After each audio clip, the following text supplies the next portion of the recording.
Big 10 Plus 4 is a member of Odd Pods Media and ASAP All Sports All Plays Network.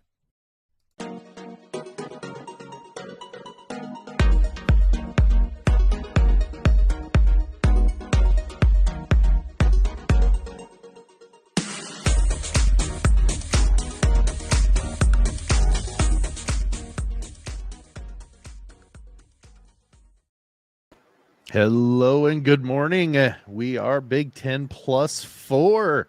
We bring you college sports with Midwest perspective, blue collar and blue blood. Tony Hollinsworth on the other side of the screen this morning. How are we, Tony?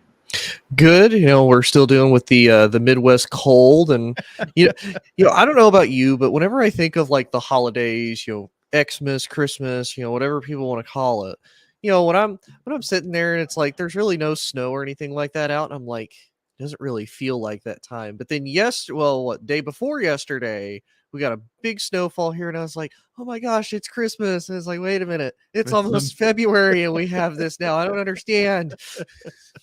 Well, I don't know. My part of the Midwest on Christmas, we were pretty much shut down because of a winter storm that had blown through. So we got kind of January's weather, in early or late December, and then we get Christmas in January. So I'm sorry, what? Maybe that's why, because I was so used to it being like absolutely freezing, rather than being able to enjoy the snow. But anymore I don't go outside and enjoy the snow anyway.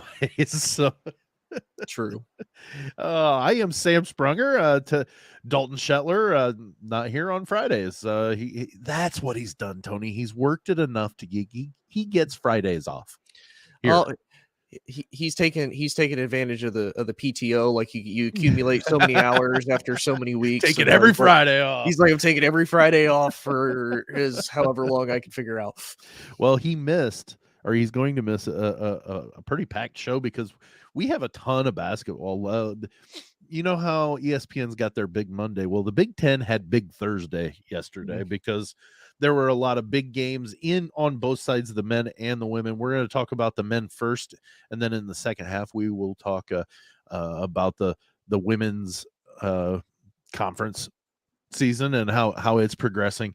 And then we have headlines. So it's Friday, so we obviously have headlines, Tony. It's a thing, and we do have Dalton's headline.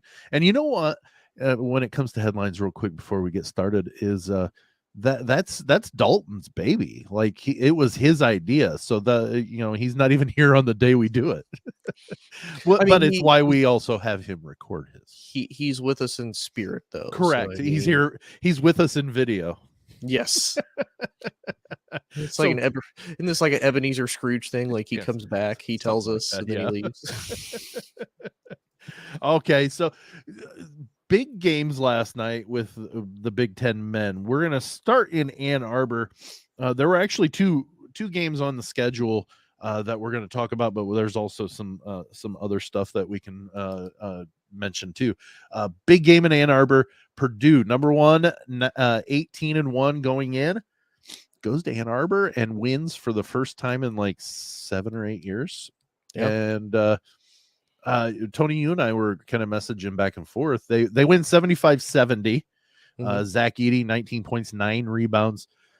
This was one of those games that you even messaged and said, this is an unusual setup or matchup for Purdue because they have a big who can at least hold his own pretty well against Zach Edey, and he's more athletic, and that's Hunter Dickinson. And but I also posited, and I think I was right. Tell me if you think I was right. I said I think this is a better team and more well equipped to handle Edey being canceled out to a point by Hunter Dickinson. Yeah. And I think that came through last night. Fletcher Lawyer, phenomenal game. Yeah, I believe he had 20 or 19 at least. I know, maybe it was 18, but 17. Oh yeah, he missed the front end of a 1-and-1. I thought he got to that. Okay, so 17 points from Fletcher Lawyer. Braden Smith, the guy that you discounted on Wednesday and said he was inconsequential, there were some plays that he made in that game, or plays that he almost made that just to me say, wow. I mean, he was very he invaded space. He broke up passes. He had a couple of saves that got Purdue a possession. Like, he was the floor general and did a very good job at running the team in an environment that they've struggled in the recent past. Mm-hmm. Yeah, and I will say, when I was watching it, you could tell when Edey wasn't on the field, Purdue was very, very much about doing quick strikes. Yeah. Because when and it was funny the way that Michigan kind of neutralized Edey, because you would watch them kind of go through their same progressions of, okay, we have the ball, Edey's basically going to stay under the net like the whole entire time, like through the whole, like that's what I wasn't really poking fun at Edey, but I was watching at least the way that Michigan moves Dickinson around. You know, he's kind of all over, but he would match up primarily with Edey, kind of there under the net. Whereas Edey, he didn't really go outside of that box very much. He stayed. Well, he doesn't right normally, unless he's setting a screen. He doesn't go more than 12 feet out from the basket, because that's why put yourself in that position to where all of a sudden you've got to take a shot, you know? Sure. Mm-hmm. Oh no. So I get that, but yeah, that was the thing. There were a couple of times that I was, while I was watching, that I noticed that they were deliberately trying to get, Edey to come out, and Purdue fell for it a couple of times, but for the most part, they'd switch Gillis or another big first, whoever, to go out and take Dickinson when he went outside. So it was like almost an intentional switch. As soon as he got to that ceiling for Edey, he switched out and stayed as close as he could to be that presence at the hoop. So I think Purdue counteracted it, and last year Matt Painter probably could have used as a template of how to adjust as they did, because last year Dickinson tore Purdue apart. Yeah, and I mean, honestly, because they talked about it, they talked about the game of the bigs. I mean, Dickinson still had a good game. 21 points. For sure. He was 6 of 8 out of 3 throws, 6 of 14. 21 points. He banked in a 3 with about 4 seconds left. Yeah, I watched a lot. He got a couple different 3. Yeah, he was 3 of 7 on 3-pointers, and it was just like, you're watching him like, oh snap. And I think that's what, to me, like Edey. That's why I kind of said that I think Dickinson is a little bit of a better athlete than Edey is. Nothing against Edey. There's no argument. But he plays to his strength. Like, he's 7'4". He's a massive wingspan. All he's got to do is reach up. That's his strength. Whereas Dickinson has to be, he's big, but he's not as big. So he's got to go out. He's more athletic in the aspect is he has more avenues at getting what he needs. He, to scoring his points. He can shoot a 3. That wasn't an accident that he banked it in. No. I mean, it was an accident that he banked it in, but it wasn't an accident that it went in. Like, he shoots well. Oh yeah. Whereas Edey shoots really well, but it's a much closer radius range, and they're both effective at what they do. So that's not necessarily saying that one's less talented or more talented than the other. It's just they have their different attributes that make them as successful as they are. And I will say, it helps Edey when you're like 3/4 of the way already to the basket when you lift your arms up. So I mean, you don't have to shoot very far. You literally have to jump about an inch and a half off the ground just to say you jumped and get the ball.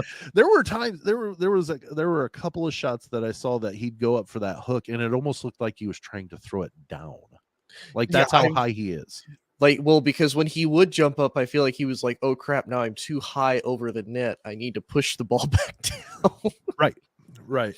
So we're sitting at the halfway. I know we did our half season or mid-season awards on Wednesday with Dalton, but now we're sitting where Purdue, Michigan State, Michigan's not even at 10 games, but there are a couple of teams that are at 10 games. Nebraska's at 10 games. We're getting a little bit. Purdue is at the halfway point. This is what I'm going to ask here. is why I'm getting to that. Purdue's at the halfway point. They are 9-1, right? Mhm. I'm not saying it's gonna happen, but let's say they mirror that and go 9-1 again in the next 10. Right. That would put them at 18-2 for the league. Obviously, they would be the Big Ten champs. Yep. Dalton, one of the smartest people I've ever talked to when it comes to this type of thing, college sports, Big Ten, all this. He's a student. He knows this stuff. Like I've told you multiple times. I've said it multiple times on here. He knows the third string quarterback to, Nebraska. Yeah. Only Nebraska, like diehard Nebraska people, and even some of them would say, "Man, you're kind of a geek." But my point being is he said about 3 weeks ago, it would not surprise him if the Big Ten champion had 13 or 14 wins. Okay, so and this is a long about way to where I'm going, but bear with me here. Say Purdue goes 18-2 and Rutgers mirrors theirs, or goes a little bit better on that. Let's say they go 7-3 in their first 10, because they're 6-3 right now, but let's say they go 7-3 the first 10. They do it again. That's 14-6. That is what Dalton said he thought the best team in the league would have. So Rutgers sitting at that magic 14, and I know this is a really long question or situation, but I had to set it up. That would make Purdue what, 4 more games better than that. Would that make this Purdue team one of the best Big Ten champions we've had in the past 20 years? I would definitely say you could make the argument for that. Because, I mean, you kind of like we've talked about, Purdue is one of those, like you said, once they left Portland, Purdue has separated themselves from the rest. And we almost wondered, okay, well, maybe when they get into conference play, when are they going to come back to earth? Yeah, they're maybe going to stumble, come back down to earth, like you said. And really, they've had some games that are close. I mean, you look at Maryland was close. Honestly, to me, the biggest, unsung hero of the Michigan game last night was Brandon Newman. Because you watched Michigan at the very end there with about 5 seconds left. They hit those 2 free throws to make it 5. Yeah. Well, I don't disagree at all. Yeah. And Brandon Newman throws the 2 free throws to put it within 5 and kind of seal the game. That was big. So they've been winning a lot of their close games, which to me is what I've noticed with a lot of Big Ten teams. They haven't really done. Most of these games have typically been really, really close. And You're just kind of left wondering, like, okay, well, and I think that's what makes it so difficult to predict how the Big Ten is going to go, is because, okay, well, everybody plays so competitively and so hard against each other. Who do we think is going to win? So right now, I would say, yeah, for Purdue to not only be number 1 in the Big Ten, but like you said, number 1 in the country. And the fact that they lost to a very good Rutgers team who's currently 2nd in the Big Ten, and they only lost by a point. So it's on not a like shot with about 4 seconds left. Yeah, like so, they're 4 seconds of better defense than what they played away from being undefeated right now. Yeah. So I mean, I agree with you. You could very easily make that argument that they're probably one of the best Big Ten teams here in the last few years. Yeah, and I was sitting there thinking because Dalton doesn't just say things, randomly without some thought, and for him to say that and it really rung like, man, this is going to be, I hate watching Purdue lose. That's my kicker, as I've been that way since growing, when I was little growing up. I hate watching Purdue lose. I don't let it affect me as much now as I grow or as I'm older, but yeah, it just bothers me. So I'm like, well, I just got to get used to, 4 or 5 losses. And then, if we go historically, 1 heartbreaker at the end, see Virginia in the Elite 8. But they're 9-1. Like that is a huge, like, they're within 5 games of what Dalton said the best team's going to have, or could have, should have, probably will have, however you want to say it. And they've still got 10 games to play to get those 5 wins. So I don't know. And it's not going to be easy. They've won 6 in a row to start out the Big Ten road season. Yeah. They've got 4 more. Their next one is at IU on the road. That one will be hard, especially with the way the Hoosiers have been playing lately. They're up to 5-4. They were at 1-4 at one point. Yeah. And they've won 4 in a row. IU is coming back, and you know what? I knew it was either going to be they were a dumpster fire all year, or they were going to come back and fire. I mean, you don't miss on making these guys the preseason favorite for them not to have anything in the cupboard or be able to do what they're doing now. Yeah, and I mean, you look at it, they had a big loss to Penn State, then they turn around, they beat 18 Wisconsin pretty wholeheartedly. They beat Illinois wholeheartedly. To talk a little bit about the Wisconsin's struggling now a little bit. They're 4-5 overall. They've lost 2 in a row, and I think one of them was maybe IU, but they haven't been quite as, I don't know. They're a little struggly right now. Yeah. Well, and you look at it, Wisconsin overall has kind of struggled in the Big Ten. Well, and what's sad is they started off pretty good. They got win against Maryland, they got a win against Iowa. That's what kind of bumped them up. You know, they beat Minnesota, but then they lost 3 in a row to Illinois, Michigan State, Indiana. They get a win against Penn State. The Northwestern game gets postponed due to COVID. Yeah. Then they lose to Northwestern, then they lose to Maryland in the second bout at Maryland. So Wisconsin's all over the place right now. They are. And it is kind of sad because they brought a lot of core pieces back last year from that Wisconsin team that was actually, it was a little scary. They were one of those teams that kind of flew Johnny under your Davis. radar. They lost Johnny Davis, and I think maybe that's maybe prognosticators were a year off on Wisconsin this year or last year. Yeah, they predicted this year's team last year, and it was not quite. And I'm not saying that they're horrible. They're just not. They're not what we're used to seeing in Wisconsin. Yeah. Excuse me. Looking at the, you know what? Well, we'll wrap up just the conference look here. We'll talk about Michigan State and Iowa on the other half of the second half whistle. But you'll look at second quarter whistle. You look at the standings right now. The top 3 in the Big Ten. Okay. Purdue expected to be 5th or 6th, but Purdue is number 1 at 9-1. Rutgers is at 6-3. Kind of a dark horse there, right? Yep. Northwestern 5-3. So like the top 3 teams are teams that weren't expected to even sniff the top of the Big Ten. Yeah. Or not expected to see the top of the Big Ten. And they're sitting there. Then you have everybody that was supposed to be there. Michigan State was predicted and in the preseason to be 4th in the Big Ten. Then you have the top guns in sort of order. Illinois, Indiana, Michigan, all tied at 5-4. Those were the 3 teams that were supposed to be at the top of the Big Ten this year. Supposed to be. But again, that also shows you how competitive the Big Ten is with each other. Because, like we said, until Purdue really, separated themselves out, it was one of those, some people have lost this. How are they going to transition? How are they going to rebound? And we even thought it's going to be kind of a down year. When you look at it overall, there's some, like you said, the top 3, they all have 14 wins. Actually, everybody from Illinois up on the upper half of the Big Ten, they all have 14 wins. So it not necessarily bad. And heck, even Penn State and Maryland have 13 wins. So not necessarily bad, but again, it's one of those we kind of expect maybe a little bit more from the Big Ten, but a lot of this is also they're just beating the snot out of each other. It's a traffic jam. That's all right. Right? Let's move to the second quarter.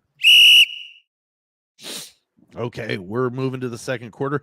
The other game on the schedule last night, Iowa goes into East Lansing and leaves with the loss. Mm-hmm. The Spartans take down the Hawkeyes 63-61. Excuse me. Jaden Akins. Sorry. Jeez. Mm-hmm.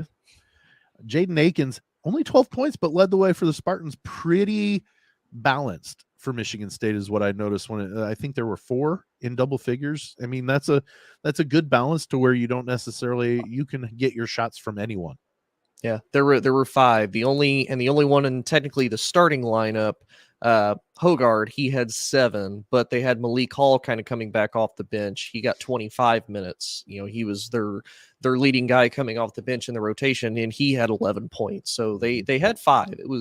They had a pretty good night. And defensively, they held Kris Murray to only 11 points. It's half his season average. Yeah, I was just getting ready to say Aaron Eulis, is it Eulis? Led the way for Iowa with 17. I noticed that too, that Kris Murray only had 11. I thought, well, there it is right there. Tom Izzo and his defense shut down the guy that they needed to shut down enough. To give you an idea, they said that the last shot that Kris Murray only made 1 shot in the second half, and that was with 15 minutes left to go in the second half, and that was it. He did not score again. Did he not score or not make a shot? He didn't make a shot. Okay. So he took some free throws maybe to score some points, but probably not. I don't know. Yeah. I just know that in the world of being a dad of 4 and running all over Hell's Half Acre for, every moment, I've kind of relegated to, Gamecast watching. Yes. So I don't get the flow all the time. So that is something I miss, but I'm a dad, so I've got those things I've got covered. But yeah, Michigan State, I would assume, and maybe you know more about this one than I do. They're going to just punch you in the mouth defensively, and they did it to Purdue too in the Breslin. Like they're able to, especially at the Breslin Center, shut down a lot of people, or at least neutralize teams, because you've got to go into their environment. But did Iowa or did Michigan State? I saw that this game was within. I think Iowa had a 10-0 lead to start out, and then it was never more than 5 points away. Yep. And that is a sign of great defense to me, because you get back into the game, you scrap back into it, and then you hang on until the end and jump out in front. And is that kind of what you saw as well from Michigan State? They just kind of hung loose, and okay, we're going to grab it by the horns when we can and take it right at the end. I don't know. I just saw updates. Yeah, pretty much. Because when you look at the stats, Michigan State, Iowa was only able to hit 3 3-pointers. They were almost 18% at 3 points, and they were. This was a defensive stand by Michigan State then for the game. Yeah, very much. Defensively, Michigan State had 25 rebounds, but ironically, Iowa had 28 defensive rebounds. But what really got Michigan State is the fact that they had 10 steals against Iowa. They had 4 blocks and 15 assists. So this was one of those that Michigan State, like you said, it was a defensive hold on. And the 3 points, where to me, I feel Iowa's strength is a lot in their ability to shoot threes. Historically, that's been Iowa. You know what I mean? That not that they haven't had big men. Look at Kris Murray's dad, Kenyon Murray, was a big man at Iowa. Yeah, but they've historically had people that can shoot from distance, and that's just the Iowa. So when they struggle, that's a testament to who's playing them. So to give you an idea, Kris Murray 0 for 5 when he shot 3-pointers. He got 1 free throw. Eulis was he was 1 of 1 with 3 points. Perkins was 0 of 1. McCaffrey was 1 and 4. And then Sanford off the bench was 1 and 5, and then Dix off the bench was 0 and 1 when it came to 3-point shooting. Struggle for the Hawkeyes. Yeah. But that takes Michigan State up to 4th by themselves at 6 and 4, ahead of Illinois, Indiana, and Michigan at 5 and 4.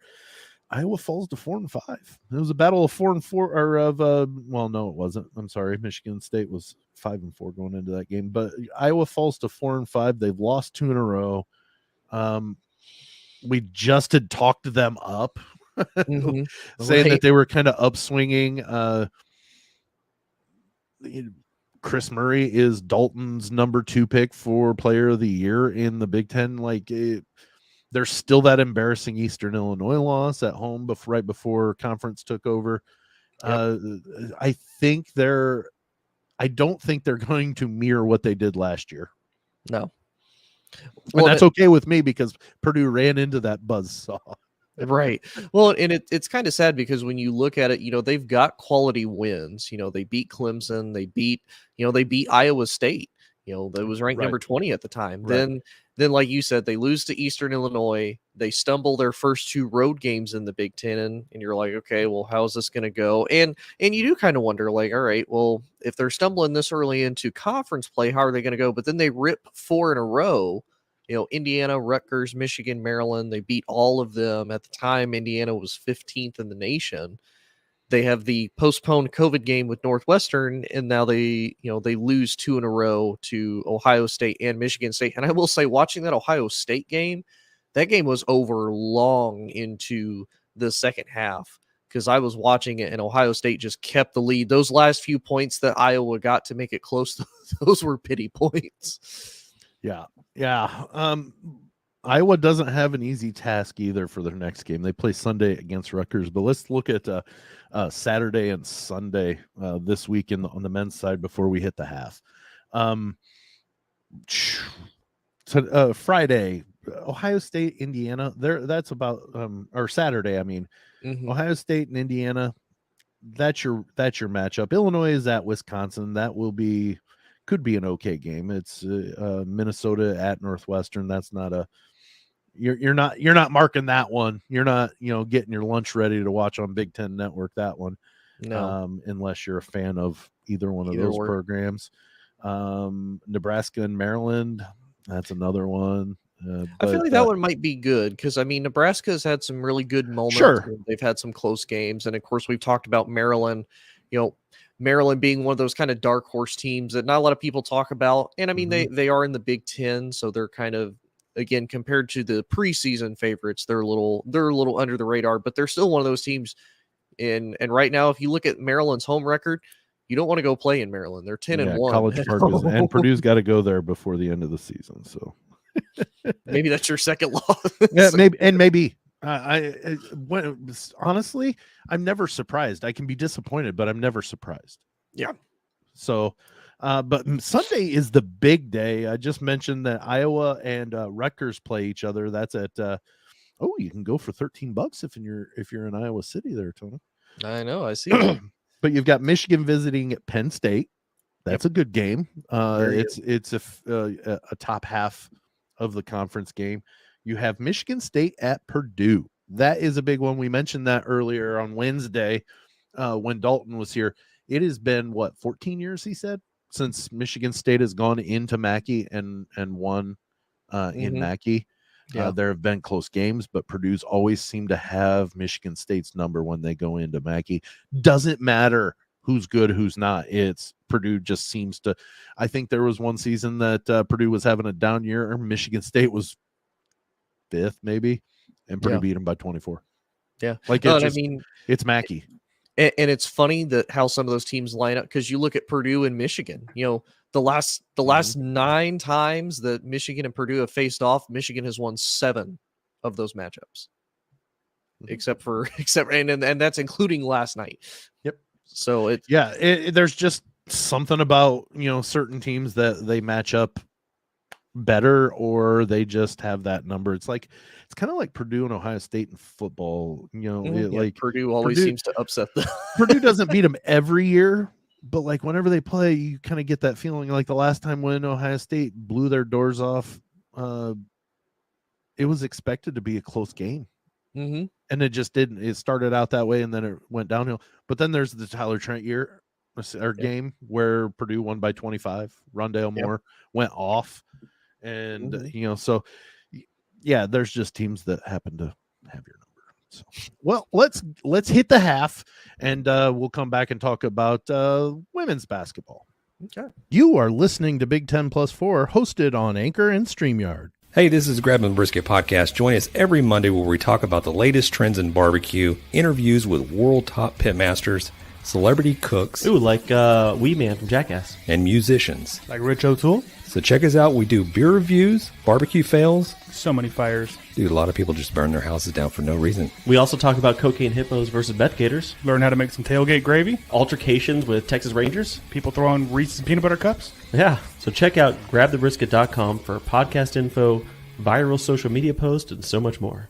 Hey man, it's me, Kevin Smith. Everybody knows at the root of any good relationship, any relationship worth anything, is the only thing that matters between two people. And I'm talking about television. That's right. That's why you should listen to Married with Television, man, which is a podcast by my friends Shannon and Jamie, I call her cat ears, about movies and TV that they have loved for decades, man. You listen at marriedwithtv.com or anywhere you get your podcasts. They are proud members of the Odd Pods Media Network, man. Married with Television. So Tony, I just bought some flyers to do, like a grassroots type of advertising for Big 10+4, and you can't go wrong with that type of promotion either. yeah, correct. And I got a great deal on flyers at Sticker Mule. Yeah, I remember you saying that all of our stickers, all of our Klingons, everything like that comes from Sticker Mule. Yeah, now our flyers too. I guess so. So Sticker Mule is supposed to be the easiest way you can buy custom stickers, decals, labels, and other printing items all online, right?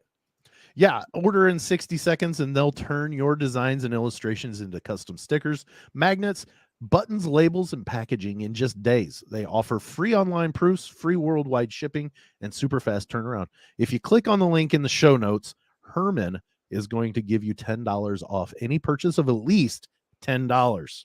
And you can start designing and order in minutes with Sticker Mule. Yeah, and thank you, Sticker Mule. So go ahead and go and check out the link. Really good design, easy designing. So Yeah, if I can do it. I know I've used it even for my personal podcast, and yeah, they sent me like some magnets, like 50% off, and they turned out great. I mean, I still have a bunch of them for sure. And that was an extra Sticker Mule right there. It was an extra promo right there. Right, just a little bit. So moving to the second half, Tony, we go to the women's game, the women's side of the Big Ten, and it was a big night for the ladies side of the conference too. 3 big games, really, honestly, because there were 5 of the 3 games, 5 of the teams were ranked, and 3 of those 5 lost. Yep. So you have Ohio State went into Bloomington. The Hoosiers knock off the second-ranked Buckeyes. The Ohio State's second straight loss. That puts IU at the top of the Big Ten at 9-1. Yep.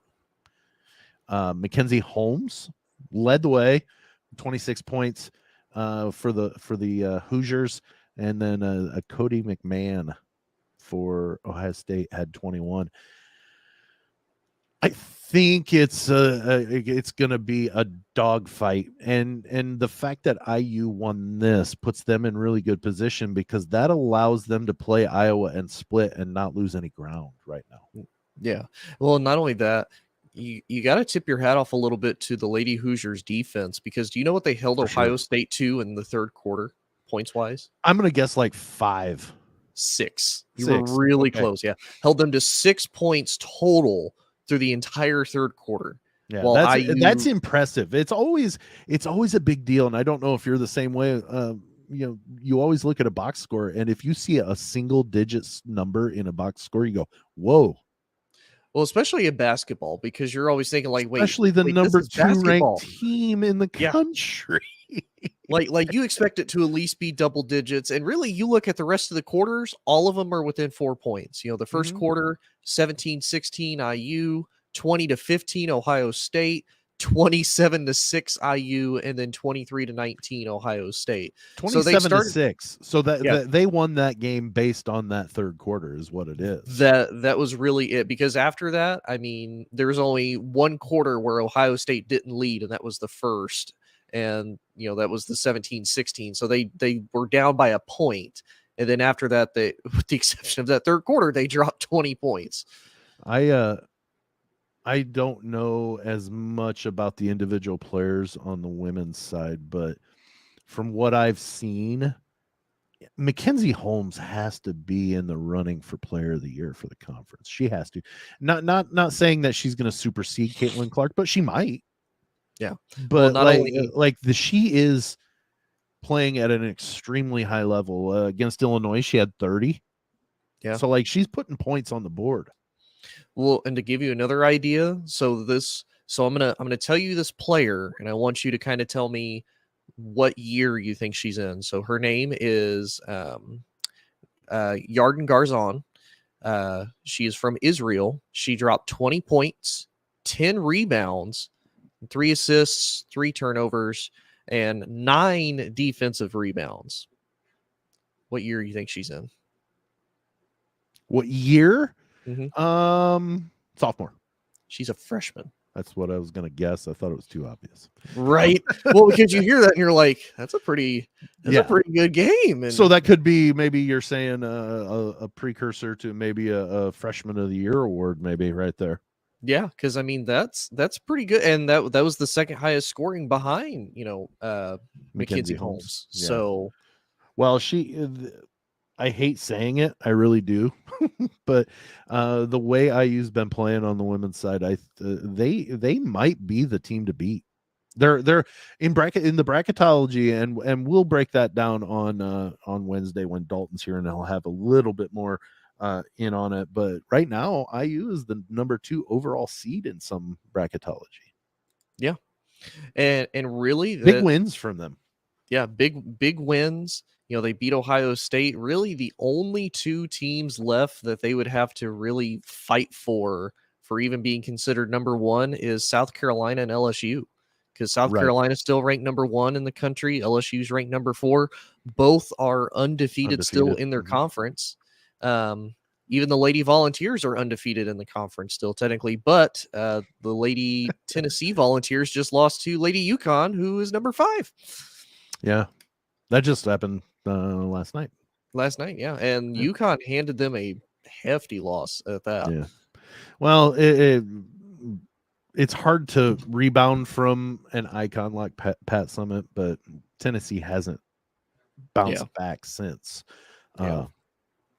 Pat stepped down and retired, and then subsequently we lost her since. So my contention, best overall coach ever. Yeah, but people would say, well, Gino Auriemma is much better. Well, no, that's if you're going just number. I haven't heard somebody say about Gino that he could correlate to the men's as well as I've heard people think that Pat Summitt could have went over to the men's side and coached as well. So I don't know. It's all subjective anyways. So yeah, but Michigan goes to Maryland, falls to the Lady Terps 72-64. Diamond Miller with 23 in the win. Leah Brown 16 for the Wolverines in the loss. Other one I was going to talk about, and that's a big game. I'm not just glossing over, but I want to make sure we talk about all 3. We can go back if we need to. But Purdue goes to Champaign and beats the number 22 Lady Illini 62-52. Upsetting Illinois. Big upset, because Purdue's not horrible, but they were a little bit below 500. Now they're sitting, I believe, right at 500. Let me pull up the they're 5-5. Yeah, they're 5-5. They went in 4-5. Illinois was 5-4. 6-3 actually, or 6-3. I mean, that's what I meant. I saw it and got twisted. 6-3, and so this is an upset.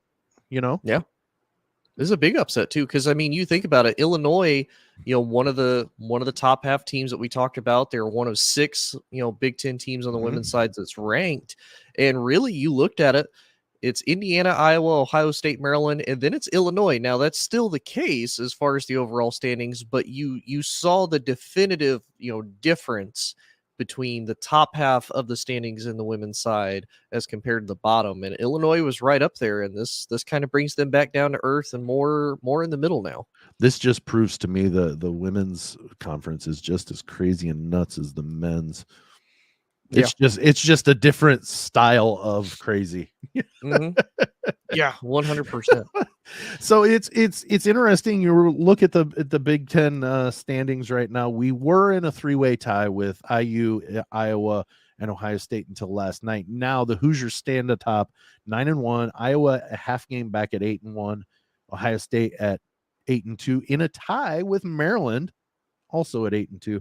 Then you drop down a couple of games. So those top four are within a half a game of each other. Yeah. And you got to remember all of those teams within the top 10 right now, as far as Game of overall each other, rankings. sorry. Yeah. Well, yeah. All four of those in the top 10. Ohio State, I'm going to say it's safe to say after this weekend, they won't be in the top 10 any longer. I think so with Maryland beating Michigan, Maryland, I think will move up. And then I think Ohio State might drop that 10 spot. They might drop only to 10. They may stay in the top 10, but they're not going to be in the top 5 at all. And I wouldn't be shocked to see them sitting at number 13 or so. I was say I could that honestly is see 2 losses. like Don't get me wrong. So. Don't get me wrong. Mm-hmm. You're losing to the 2 top statistically. Record-wise, the 2 top teams in the conference. Doesn't matter though. You've lost 2 in a row. You may free fall a little, especially when you're sitting at number 2 and you lose twice in a row. It may drop you out of the top 10, but it's not going to drop them very far. They're still, in my opinion, well, they are one of the best 3 teams in the conference. So I think they'll rebound. It's fine. You're bound to run into hiccups. I mean, everybody does most of the time. And I think that's just where they're at right now. Now they start losing 3 in a row, maybe a 4 in a row. Then we need to maybe reevaluate and see what's up with Ohio State. But a couple of them, it happens. It's conference. Well, you got to think they do not have an easy schedule ahead because they still have to face Maryland 2 times, which they haven't faced yet. Yep. They have to face IU again. This and time on their court, though. Yeah, but then they have to go to Michigan right before they finish the year at home versus Maryland. Yeah, it's not an easy schedule for Ohio State. No. So, but I think you don't accidentally get to 19-0. I mean, you just don't. So that while they may lose a couple more along the way, they're still one of the 3 best teams in the Big Ten. I don't. Definitely a top 4 team, but I would say they're at least 3rd, if not maybe a little bit better. But the point being is a couple of hiccups. Purdue easily could have. That was on the men's side when they got beat by Rutgers. They had Ohio State and Penn State back-to-back games right after that, so they could have slid easily and made 3. That wouldn't take away from how I feel that how they are for the season. It would have just been like, man, that sucks. I mean, so I'm not worried about Ohio State necessarily. Yeah, I'm not either. And I will say too, kind of like you said, and sometimes you have a little bit of these skids, and then all it takes is 1 win to kind of right the ship. And I would say that for the Lady Hawkeyes, I mean, you look at them, they had 2 tough losses to kind of start out the year. Then they had lost to Kansas State early. Then they lose to Illinois, and then they've ripped 5 off in a row, including the win against Ohio State. But it's funny, the more I look at this, the fact that all of these teams right now, are the top 3 in the Big Ten, and they haven't faced each other a whole lot because Iowa still has to face Maryland too. And they have to play IU twice, too, and they have to play IU twice. Yeah. Yeah, it's almost like they backloaded it. I'm not saying that they did, the conference. But that's what it looks like. It almost looks like they backloaded all the big matchups for the end of the season to make it more interesting, because it's already a bunch interesting. I mean, we've had some really good games, but it's just it's like, oh, hey, looky there. You're like, oh man, this is another big match. IU and Iowa, and then a week later, IU and Iowa. Yeah. Well, it does make it more because you look at the men's side, kind of like you said, there's some of these matchups you're like, some of them are pretty good, but then you look at the women's and it's like, oh man, I got a great matchup here. Oh crap, I got a great matchup here. Well, like, you have great matchups almost every week. You're going to get yawners occasionally, or there's going to be really good games that you just didn't expect to be because they should be yawners. You know what I mean? But it's going to be an interesting second half. I'm really looking forward on both sides of the basket or sides of the court here, men's and women's. It's going to be interesting to see how things play out. Even though I think we both kind of contend, and I would say probably Dalton too. Right now, Purdue's going to win the Big Ten men. Yeah. Unless something way out of the ordinary happens, Purdue's going to win that. But what's happening in the middle on the men's side is just amazing to watch. And then you have the top of the women's game, actually the whole conference, but that top, like we just said, they play each other for like the last half of the season. So that's gonna pack it in, and just it's gonna be an exciting ride the rest of the way on both sides. Yeah. All right, so let's move to the fourth quarter. Let's do it. Okay, this is the fourth quarter. It's Friday, Tony, so that means we have our headlines. Yes, that's right. We have headlines, and we've got Dalton's. Where is it? There it is. Scrolled too far down there, Tony. We have Dalton Shetler. He every week, if as long as we've got time, anyways, we record a Dalton daily for his. So we're going to kick off that, and then we'll get back into it. All right. All right. Let's see what Dalton has to say. For the Dalton Daily today, I wanted to take a look back over Big Ten men's basketball, because for a lot of people, they take a look at the AP Top 25 poll and they see that there's one team from the Big Ten. And of course, it's Purdue at number one. But a lot of people are like, what's going on with Big Ten basketball? I thought maybe it was a better year than what's showing here or represented in the AP Top 25 poll.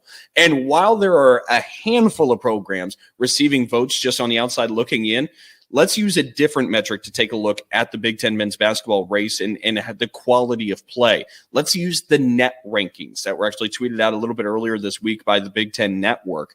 And the net rankings, for those who are still trying to get a little bit acclimated to it, are kind of a new feature they've been using the last few years as the primary sorting tool by the NCAA to make their selections for the tournament. So this is the number one way that you kind of categorize and work through some of the different teams and their resumes, the metrics, and how good they are. So if we take a look at the net rankings, Purdue's no longer number one, but in the net, they're number 4. Indiana's 19, Rutgers 22, Ohio State 24, Illinois 28, Iowa 39, Michigan State 41, Maryland 45, Northwestern 47, Penn State 49. That's 10 teams in the top 50, top 49 for the Big Ten men's basketball race. That goes to show the quantity and quality that does exist there in the middle of the pack. Right now, you just don't have a team that's, besides Purdue, showing itself and distancing itself from the rest of that pack. But what that pack is definitely in the upper echelon, and certainly NCAA tournament worthy of quality of play from those teams. So don't feel like the sky is falling just because there's one team ranked in the top 25 for Big Ten men's basketball, because as the metrics will tell you, and the primary sorting tool for the NCAA tournament will tell you, the Big Ten's in good hands. And so it's something, a gentle, friendly reminder to keep you keep you sane as we move closer and closer to March and what will be Selection Sunday, and hopefully a great day for the Big Ten. Fabulous.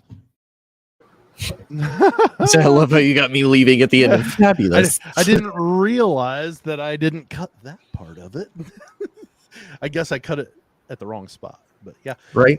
Good stuff from Dalton as always. And we'll move over and get this to where the man of the hour this time is up. And hey, there it is. Sheesh. Tell you what, morning stuff. All right, we've got our headlines from the Tony Tribune. So I'm going to copy Dalton a little bit. So Dalton got to do kind of a double, Dalton Daily before. I'm going to kind of do a 2 Tony Tribune, since there's no pretty word for double with that also goes with T, unfortunately. You could do a triple. I don't have a triple. I need to do a triple. I need to do a triple just to beat Dalton's Daily. You need to do like a Sam Sentinel 6. It goes with S. Anyway, the 2 things that I have, one is Big Ten related, one is not. For some of you who don't know, Michigan is going to be expanding the dreaded tunnel out by removing 45 seats of the stadium to make the tunnel wider, so that way they don't have another incident with what they had with Michigan State and Michigan, where, of course, there was an altercation, players got suspended, charges were brought up, but it is not going to change the official capacity that will stay at 107,601. Despite 45 seats will be removed from the They're entrance going of to the add them tunnel. somewhere, aren't they? Huh? They're going to add them somewhere. Oh, more than likely. Standing room only tickets or something. Yeah, they're gonna add them. They're gonna add them somewhere and make it work. My second one actually is one I just found and I thought was really interesting. So we've talked about the Pac-12, potentially doing expansion. Where are they going to go? Who are they going to grab? And one of the teams that we had all brought up was San Diego State. Well, apparently their athletic director has threatened the Pac-12 that either basically you take us or we will go to the Big 12 in response. So San Diego State athletic director J.D. Wicker basically said, hey, we're the only team left on the block that is in Southern California. We've been here for a while. We're still a good program. And you want and to quote J.D. Wicker, who told CBS Sports, you want San Diego State in your league because a full media rights share, because you don't want us in the Big 12, and all the Big 12 schools would then have a reason to come to Southern California to recruit. So if that is not a statement from Wicker saying, hey, it's time for us to move into the big five, the big Power Five of college football, I don't know what does. And that's a great way to put it. Like, look, either you take us or we'll do the same thing UCLA and USC did. We'll go to another conference and then you've got nobody in Southern California. If you don't take us, somebody will. Somebody will. And you will miss out. Yes. Yeah. So I thought that was big. I saw that. I was like, ooh, look at JD Wicker. He was like, no. You can't just, slide us a hand and say, oh, well, we don't know if you're really what we're looking for. Oh, yes, we are. We're the only Southern California school. We're the only you're looking for. Yes. We should be anyways. But they're not a needle mover, but they're still an avenue into moving the needle somewhat. Anyways, yeah. So it'll be interesting to see where San Diego State ends up in the future here. I'm assuming soon. Oh yeah, because I don't disagree. Somebody's going to jump in there because the Big Ten doesn't necessarily need San Diego State. They can, but they don't need them because they have the LA market right now. Yeah, they have the LA market. They will. And really, if you think about it, because the SEC isn't going to take them for the Big 12. We've kind of talked about if they can get their foot potential in the door on the West Coast, sure. Yeah, and if the potential future is two mega conferences, who will kind of be the last third man standing. I think the Big 12 would make a really big market of be like, no, it's we're going to do our best to be that third conference that's still viable by taking what we can get now. It'd be interesting to come up with names of these new conferences. They could just honestly copy the Big 10 and just be like, nope, we're the Big 10, even though we've got like 30 teams, we're still the Big 10. Hence the reason why we're called Big 10 plus 4. Exactly. All right. So I'm going to go and Tony, you can tell me if you're shocked by this, but I am going to Bloomington for my headlines. What? Yeah, go figure that. Last night in front of or against the Ohio State Buckeyes, the Indiana University Lady Hoosiers set a record for a regular season attendance record of 10,455 people. And from an article on January 15th at the Daily Hoosier, January 15th, so 12 days ago, they had just set a record for Assembly Hall at 10,422. It is last night's game broke that record and is also the fourth time they have drawn over 10,000 fans for a game. I think it's a big statement as A, how well the Hoosiers are playing, and then B, the rising interest and want to watch the women's game. I think it's a fantastic feat to and it's fantastic because it's great it's happening, but it's at the same time kind of sad that it's taken this long to get to that point to where women's crowds are getting comparable to to men's crowds. And it's just a really good job putting good product on the court, as well as the fans knowing good basketball and good things that they see while they're in attendance. So that is the Sam Sentinel. Yes, Tony, we went to Bloomington and I said something nice About the Hoosiers. Notice I did not use the state name unless I put university after it. Do you have a bottle of Listerine on hand for when we go off the air? I can recognize when good things happen. That doesn't mean I'm like, oh, I hope I get 7, Right. So that wow. That brings us to the end of the show. Tony, let's go ahead and tell everybody how they can find us. Yeah, you can find us on the Twitter, TikTok, Instagram at Big 10 Plus 4. Unfortunately, they make you spell out the plus. I don't know why spelling is a thing. Like we've been in the texting age for how long, and who spells things correctly anymore? I mean, I know I do. Like, I'm making a point when I see other people like spell stuff incorrectly, it kind of drives me insane. But I'm like, not going to be that guy. I spell out everything. I don't text talk ever. Even right. I don't either. Like, I spell just about everything out. I'm like, I'm not going to be that guy anymore. I used to be, but I'm like, you just look goofy. Nobody really understands what you're saying. And it's one of those now that you kind of text your bosses and whatnot more. I'm like, I don't want to do that. And the wrong notion come off. So spell it out is what you're saying. You got to spell out the plus. With Facebook, you can do either or. You can put the plus, you can spell out the plus. Facebook makes it easy, luckily.